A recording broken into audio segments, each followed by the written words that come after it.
उत्तराखंड के पूर्व डीजीपी अशोक कुमार की बेटी कुहू गर्ग को बड़ी सफलता मिली है। कुहू भी अपने पिता की तरह पुलिस सेवा में चयनित हुई हैं। सिविल सेवा की परीक्षा में कुहू गर्ग ने 178वीं रैंक प्राप्त की है।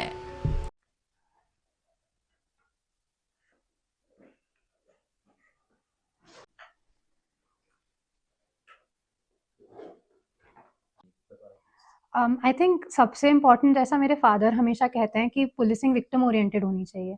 तो मैं भी वही चाहूँगी कि पुलिस की जो तीनों पावर्स होती हैं, आपकी वर्दी की पावर, आपके वेपन की पावर, लॉ की पावर, वो विक्टिम के बेनिफिट के लिए यूज़ हों। एंड जैसा आपने बोला कि क्राइम आपका दिन पर दिन नेचर इवॉल्व हो रही है, साइबर क्राइम में रोज़ नया-नया क्राइम आ जा रहा है। तो उसी तरह से आई थिंक पुलिस को भी कहीं न कहीं स्मार्ट पुलिसिंग जिसे कहते हैं, उसकी तरफ मूव करने की ज़रूरत है। And focus should always be कि विक्टिम ओरिएंटेड पुलिसिंग हो। अच्छा मैम।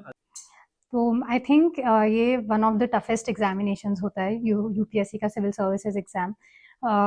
बट आई थिंक इसमें हार्ड वर्क तो बहुत करनी ही करनी है, वो हर कोई जानता है। आई थिंक हार्ड वर्क के साथ बहुत स्मार्ट वर्क करने की भी ज़रूरत है।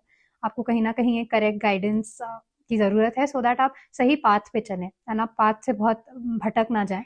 तो परसिवेरेंस का गेम है, आपको लंबे टाइम तक इसमें लगे रहना पड़ेगा। आपको रोज़ एवरी सिंगल डे वो 8 से 10 घंटे मेहनत डालनी ही पड़ेगी। बीच-बीच में वो कोई ऐसे दिन भी आएँगे जब वो 16 घंटे तक भी जाएगा। तो ये एक लंबे टाइम तक करना पड़ेगा, उसके लिए एक करेक्ट गाइडेंस की ज़रूरत है कि ये हार्ड वर्क आपका करेक्ट डायरेक्शन में चले। एंड आई थिंक अगर कोई ये सब करता है, तो डेफिनिटली वो अपनी ड्रीम्स तक पहुँच सकता है, वेदर वो यूपीएससी हो या कोई और चीज़ें भी हों। जब ma'am if we take your example, आप कितना पूरे दिन भर में पढ़ाई करती थी और क्या आपका डेली शेड्यूल रहता था, ये भी प्लीज आप दर्शकों को जरूर। तो मैं दिन में 8 से 10 घंटे तो थ्रू आउट द ईयर पढ़ी ही हूँ। फिर एक प्रीलिम्स से पहले जो थोड़ा कुछ 1 डेढ़ महीना पहले, वो आई थिंक 13 घंटे के अराउंड हो गया था। एंड जो प्रीलिम्स और मेंस के बीच का पीरियड आता है, वहाँ पे वो 16 घंटे तक भी हो गया था। तो आई थिंक ये था। और बाकी मेरे डेली शेड्यूल में, क्योंकि मैं बैडमिंटन प्लेयर थी, प्रोफेशनली इंडियन टीम से खेल रही थी, तो फिटनेस एंड ट्रेनिंग मेरी लाइफ का बहुत इंपॉर्टेंट पार्ट था।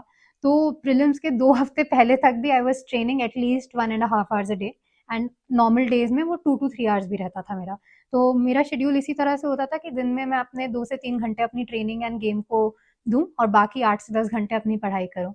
And I think other than that बाकी काफ़ी चीज़ों पे सैक्रिफाइस करना पड़ता है व्हेन यू डिसाइड कि you are going for this exam. तो फैमिली का support was there throughout, that was very important. And बाकी आई थिंक बहुत सारी चीज़ों को सैक्रिफाइस किया so that I could do this. अब उत्तराखंड की खबरें आपको मिलेंगी व्हाट्सएप पर भी।